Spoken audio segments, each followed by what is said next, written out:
Common fat loss mistakes and what to do instead. So let's get right into it.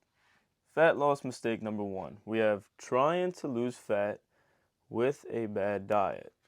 This is a really bad mistake because if you are trying to cut or lose some fat with a bad diet, your hormones are going to crash because you're in a calorie deficit. Just because it fits your calorie goal, your macronutrient goal, you're going to struggle, okay? It's not good for you. You're going to have very bad hormones. You're going to be hungry all the time. You're going to have lower tests. You're going to have a bunch of bad things that happen when you try to cut with a bad diet.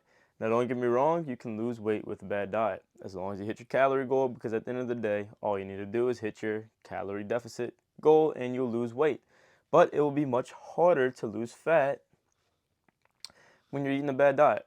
If you eat a better diet, it'll be easier to lose weight because you'll have less hunger cravings, you'll have better hormone profile.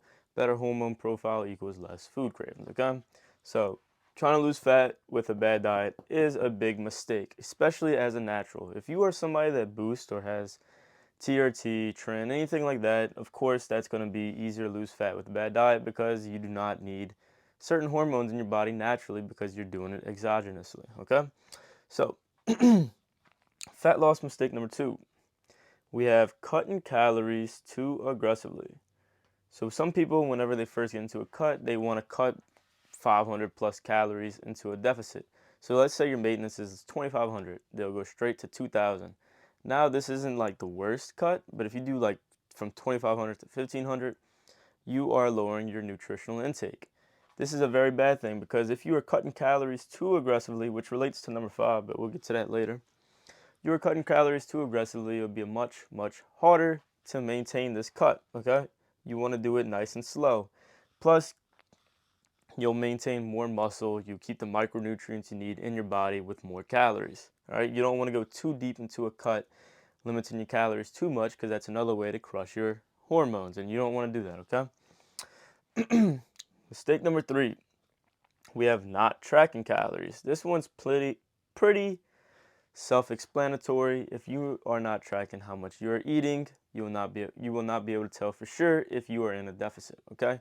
Because just one simple serving of sauce, one simple serving of food, a little bit more than what you thought, can lead to weight gain or weight maintenance, okay? So you have to track your calories to be sure that you're in a deficit. All right, pretty self-explanatory. All right, we have number four. This is a big one. Eating like your favorite bodybuilder.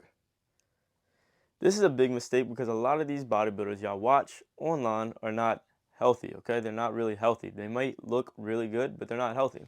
For example, we got Sam Sulek, all right? He's very solid physique, okay? But we all know he's juicing. So he can eat much differently and he can have all right hormones, even though they're probably pretty bad. But he can have all right hormone profile because he's juicing out of his gills. Look how big the dude is, right? But he's very unhealthy. Look at his face, look at the back. He has a lot of acne going on with his body, right? He looks like he's aged a lot older than what he actually is, right? This is because, first off, he's eating terribly. Second off, he's juicing out his gills. But yeah, but you can't eat like your favorite bodybuilder because what do? They have, they can eat crazy carbs, crazy amounts of sugar, right? You cannot do this as a natural because you need fat. Sam Sulek, or people that's juicing just like him, they can eat less fat. Well, as a natural, you need fat to boost your testosterone. Very important, okay? If you want when you're in a cut, what you actually want to do is cut your carbs a little bit more than your fat. You need to keep your fat in your diet to keep your hormones up as a male, all right? And probably a female too. Not too sure, all right? All right, number five. We have cutting calories instead of increasing movement. So when we are trying to lose fat, we are trying to eat as much as possible while staying in a deficit. You don't want to cut too much because you need all the micronutrients in your body to keep flourishing and keep your hormone profile up. So what you need to do as you get more and more deeper into a cut, you need to walk more and more, do a little bit more cardio. Now you don't have to run for hours or even an hour a day. You don't have to do stuff like that. Just increase your step count. I think a good start is try to hit 10,000 a day. And as you get deeper into your cut, 10,000 steps. And as you get deeper into your cut, increase the steps by like 1,000, 11,000, deeper, 12,000, deeper, 13,000. Just increase the movement more and more so you can keep your calorie intake a little bit higher because you're doing movement, okay?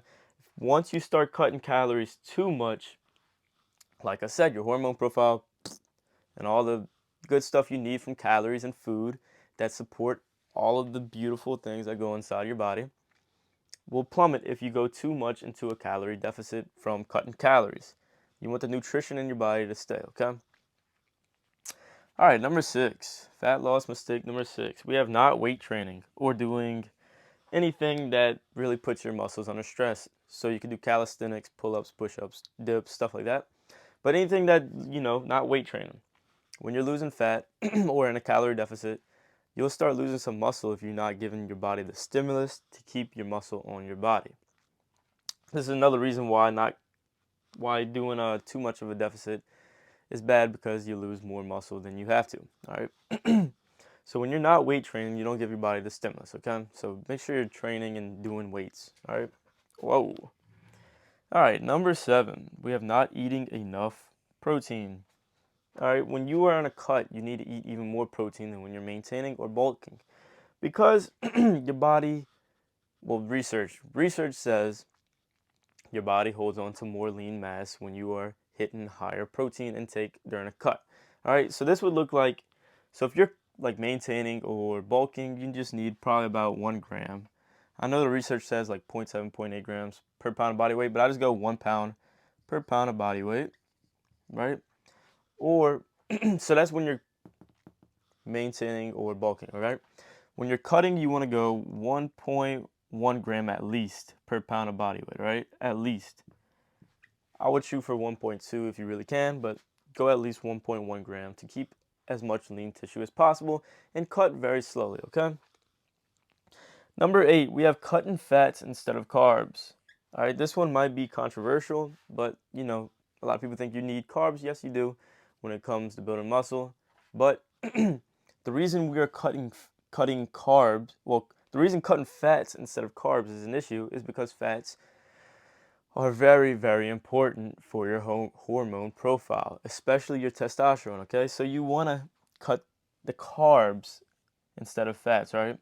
Cut the carbs a little bit instead of fats. I'm not saying go no carb, just time your carbs a little bit better around your workout to keep your pumps up, okay?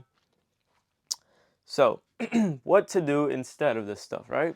Well, number 1, you want to eat a whole food, nutrient-rich diet, so micronutrient rich, okay? If you're just worried about hitting macros, you can do it with a bad diet.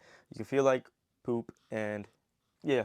But you want to eat a good diet full of micronutrients. So you got ground beef, you got avocados, you got eggs, you got sweet potatoes, things along that nature. You got fruits, right?